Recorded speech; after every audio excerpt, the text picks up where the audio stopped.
Deux jeunes tourtereaux ont décidé de convoler en juste noces, unis pour le meilleur et pour le pire par un aigle magistrat. Et ils auront beaucoup de jeunes oisillons. Il en va ainsi de nombreuses fables ou contes, quel que soit le pays dans lequel on les raconte, souvent transmis de génération en génération. Et qu'elles soient afghanes ou tchétchènes, originaires de Mongolie ou d'Afrique, elles seront à découvrir en mai prochain, projetées lors de la fête des images à Épinal. De petites histoires dont l'écriture et la mise en forme avaient lieu la semaine dernière lors de cet atelier vidéo un peu particulier, puisque les participants sont actuellement demandeurs d'asile et pris en charge dans des centres d'accueil gérés par la Fédération médico-sociale des Vosges.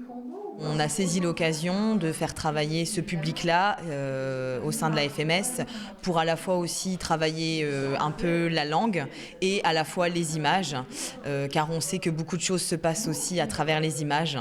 Et c'était aussi l'idée de faire découvrir un petit peu aussi ce public un peu au grand jour et de briser un petit peu ces idées reçues sur l'immigration et les personnes en demande d'asile.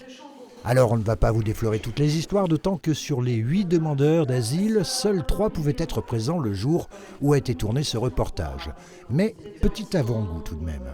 Une petite fille qui allait tout le temps voir sa mamie parce que sa mamie elle avait un beau jardin chez elle et elle profitait du jardin pour danser avec des oiseaux et des papillons s'il vous plaît. C'est une histoire des jeunes hommes qui s'activaient pour aller au premier chant du coq.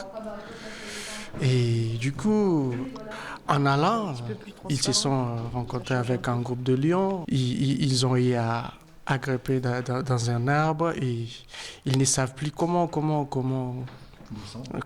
descendre.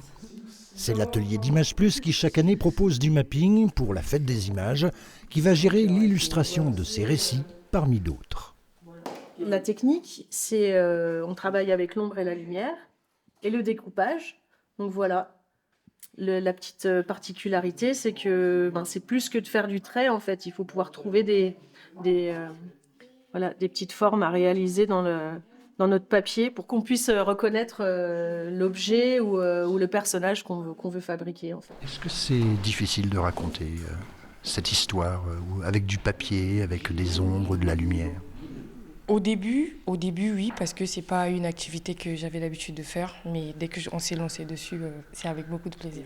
Quelques petites histoires, contes ou légendes de divers pays qui seront projetés à proximité des remparts d'Épinal durant la fête des images, couplées désormais avec les Imaginales. Ce sera du 23 au 26 mai prochain.